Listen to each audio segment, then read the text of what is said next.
I know we have 2 minutes per question, and the question that I'm taking is not a 2-minute question, so I might just pick a little fraction of the question, and that was the one about specific nutrients like vitamin D and DHA, and what other ones were there in that long? Vitamin D, DHA, EPA, iodine, taurine, vanadium, chromium, and omega-3s. Yeah, no. So we'll do omega-3s and vitamin D, maybe iodine. I'll tackle 3 as quickly as I can. I'll start with iodine because that's a really quick one. What we know is that this is a very critical nutrient, a lack of which is certainly the leading cause of mental retardation in children in the world. So that's something we need to take care of. The key sources in the diet are generally fish and seafood and dairy products because we use iodine to clean the teats of the cows.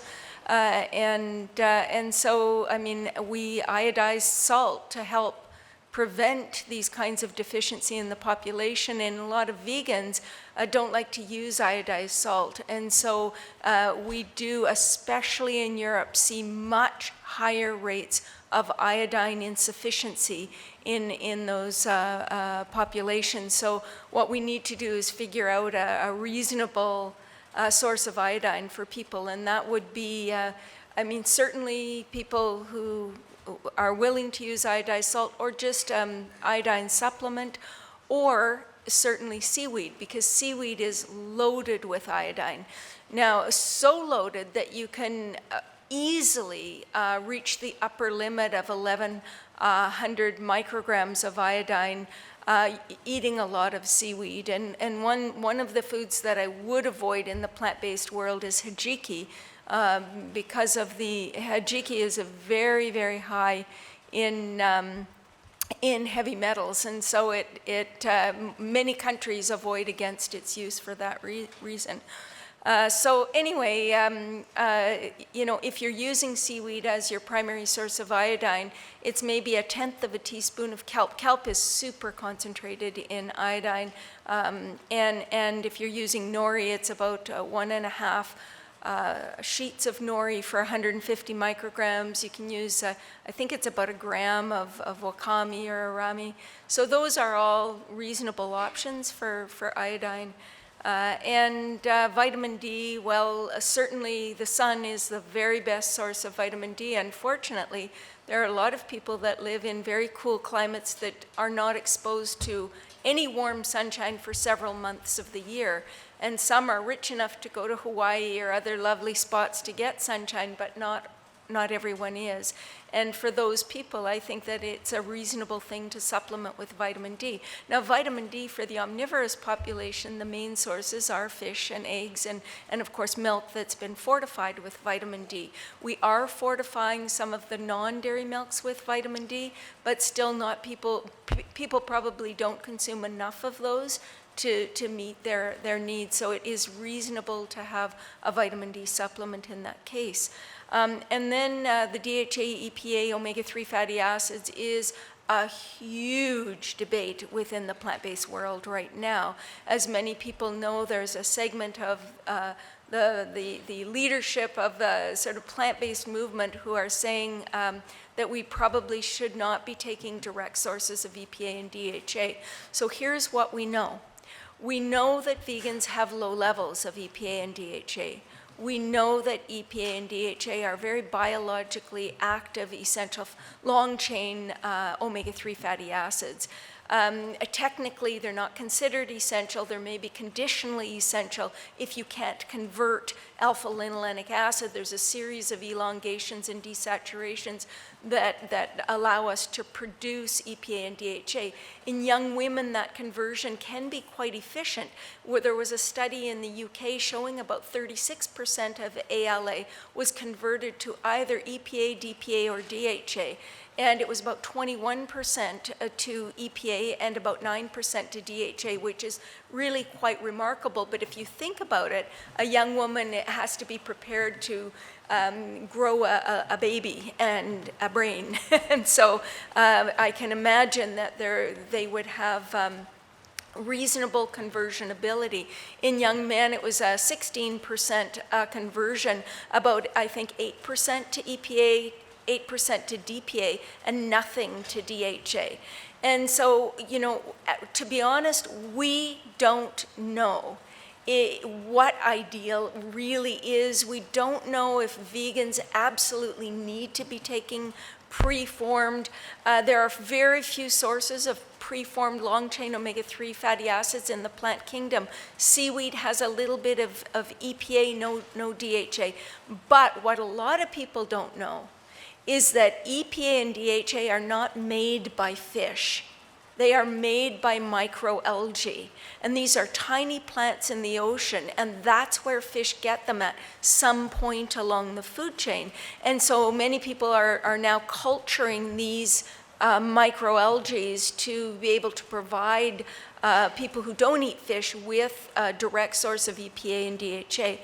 Do we need it? We don't know. However, what we do know is that that some people have increased needs, pregnant and lactating women, so it may be an advantage to get a little bit more. And we also know that some people have a reduced production of the desaturase enzymes responsible for the conversion. So, for example, people with diabetes and hypertension, people who come from regions where for generations fish was a major staple within their diets, they may not produce as much. And so for those individuals, it may make sense to boost intakes a little bit with a direct source of EPA and DHA. So there's still controversy. There's still a lot we don't know. In my opinion, I don't think it's an unreasonable thing to take a small amount a couple of times a week that would sort of approximate what fish eaters might get eating fish a couple of times a week. And certainly we do need to make sure we're getting enough alpha-linolenic acid, and this is the plant omega-3 that we find mainly in chia seeds and flax seeds and hemp seeds and walnuts. We also, about half of the fat in leafy greens is omega-3, but the fat in greens is so dilute, it's not a very rich source of fat. So you would have to eat like a horse or a cow to get enough.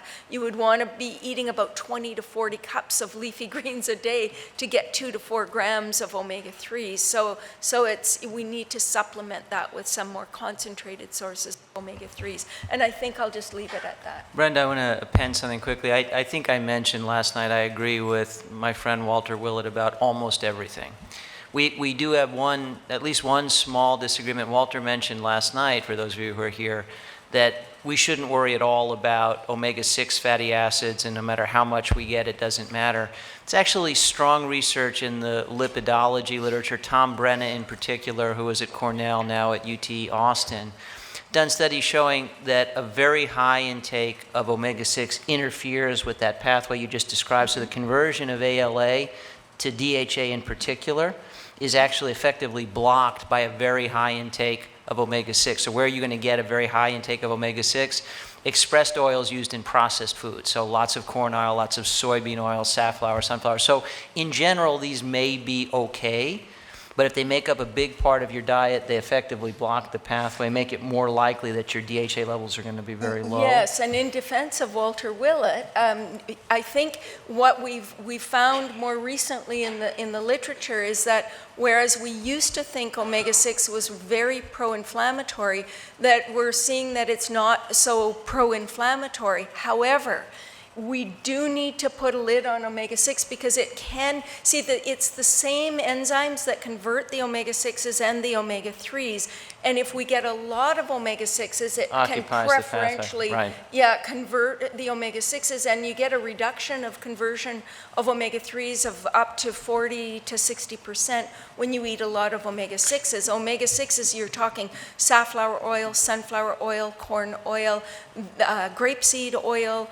So you're not wanting to be consuming and a lot of traditionally these soybean. foods. But you have, so if you're mostly eating whole foods and getting your fats from there, or if the oil you use preferentially is extra virgin olive oil, you avoid this problem anyway. So the whole food approach is effectively a solution to the omega-3 excess. Yeah, so I agree. What Walter Absolutely. focused on was inflammatory effects, but the fact is an imbalance and an excess of omega-6 may have some adverse metabolic Yes, effects. particularly for people who are not consuming direct sources of EPA and DHA, like Right. vegans. Right. So it's much less of an issue for omnivores who are consuming direct sources if they're eating fish.